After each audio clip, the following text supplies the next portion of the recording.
Apache, Pulsar R15। বাপের অবৈধ টাকা, 6 লাখ টাকার মোটর সাইকেল।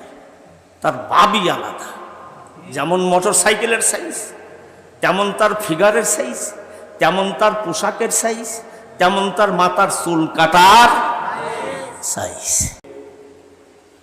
কয় তারিখ ঈদ গেছে? 11 তারিখ, তাই না? 11 এপ্রিল, রোজ বুধবার, রোজ বৃহস্পতিবার, 11 এপ্রিল। কালকে একটা ইউটিউবে ঘটনা দেখলাম, 11 এপ্রিলে ঈদ উদযাপন হয়েছে। ঈদের দিন থেকে শুরু করে কাল পর্যন্ত 280 জন খালি পঙ্গু হাসপাতালে। কয়শো জন? 380 জন। 380 জন পঙ্গু হাসপাতালে। যতগুলি হাসপাতালের বেডে শুয়ে আছে সব মোটর সাইকেল অ্যাক্সিডেন্ট, সব অ্যাপাচি, পালসার R15। দেখ তোর কিরকম লাগে। যা, কেউ পাও কাট, কেউ হাত কাট, কাটিয়ান পরে থাক। বাপের অবৈধ টাকা, 6 লাখ টাকার মোটর সাইকেল। তার বাবই আলাদা, যেমন মোটর সাইকেলের সাইজ তেমন তার ফিগারের সাইজ, তেমন তার পোশাকের সাইজ, তেমন তার মাথার চুল কাটার সাইজ। আল্লাহ তোকে আমি এমন সাইজ করে তুলি, মানে 1 বছর পরে থাক, 1 বছর পরে থাক। কালকে ঝিনায় দাও, আজকের ঘটনা, কনসার্ট হতেছে। স্বাস্থ্য ভাই আর এক বন্ধু, বাপ সৌদি আরব থাকে, মার কাছ থেকে জুলুম করে আপনার মোটর সাইকেল কিনছে। এই রোজার ঈদের আগে, রোজার মধ্যে কিনছে, ভালো করে চলাবেরও পারে। এই কনসার্ট দেখে রাতে 1টার দিক বাইক যাচ্ছে কুষ্টিয়া থেকে, বাড়ির জাতি 3 জন মারি দিয়েছে সরাসরি গাছের সাথে। বোঝেন তো, গাছ মোটা গাছ মারিয়ে দিয়েছে। 2 জনই ওখানেই ডেড বডি, সাথে সাথে। আর একজন হসপিটালে ডেড বডি। দুনিয়ার মোটর সাইকেল রয়ে গেল। 3 বন্ধু একসাথে কবরে গেল। এ মাইট কার? আল্লাহ। মাইটটা আল্লাহ দিতে না, ওরে কিছুদিন বাঁচাও রাখতে। ওই যে পিতা মাতার উপর জুলুম করছে, জুলুম করে জোর করে, বাপ বিদেশে থাকে, জোর করে হোন্ডা কিনে লেছে। এই হোন্ডার প্রতি বাবাও নাখোশ, মাও নাখোশ। আনিস কুরলি ওয়ালি ওয়ালি দাইকা ইলাইয়া মাসির। এগুলো সব কোরআনের কথা, কিন্তু আপনার কি মনে হয়? সব কোরআন। আনিস কুরলি ওয়ালি ওয়ালি দাইকা ইলাইয়া মাসির। আল্লাহ বলছে, বান্দা আগে আমার শুকরিয়া আদায় কর। আমি তোকে সৃষ্টি করছি, কত সুন্দর হাত দিছি, কত সুন্দর পাও দিছি, চোখ দিছি, কান দিছি, সব দিছি। আমার শুকরিয়া আদায় কর, তারপরে তোর পিতা মাতার শুকরিয়া আদায় করবো আমার জীবনে। তাদের সামনে বেয়াদবি করা যাবে না, জুলুম করা যাবে না, অত্যাচার করা যাবে না। তাদের শুকরিয়া আদায় করে বান্দা আমার কাছে ফিরে আয়।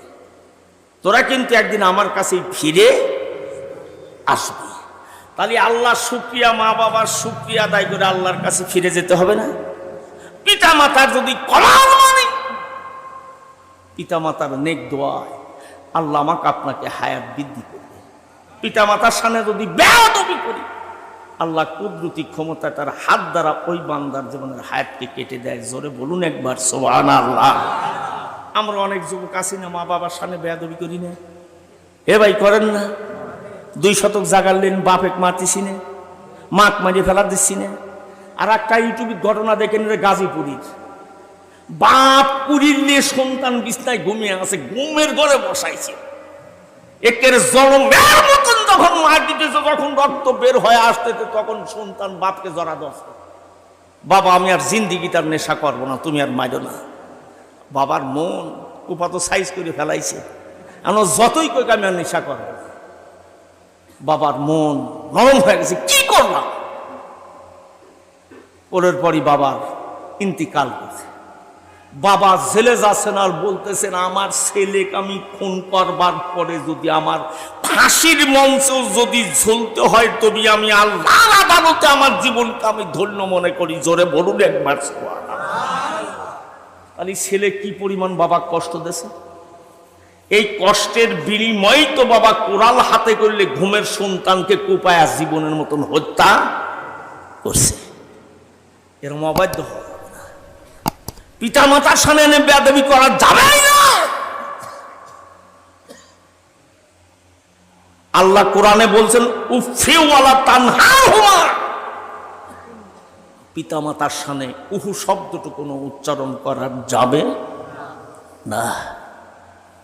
আর সেই মা বাবাকে আমরা কষ্ট দিয়ে যদি মোটরসাইকেল কিনি, বাবা বিদেশে কত কষ্ট করে টাকা কামাই করে, এই দেশের কোনো যুবক বিদেশে যায় নাই, সৌদি আরবে 300 টাকা বেতন লাদেন গ্রুপ কোম্পানিতে রাস্তা ঝাড় দিতেছে, ওদের চেহারা দেখলে চোখের পানি ঝরঝর করে আসে।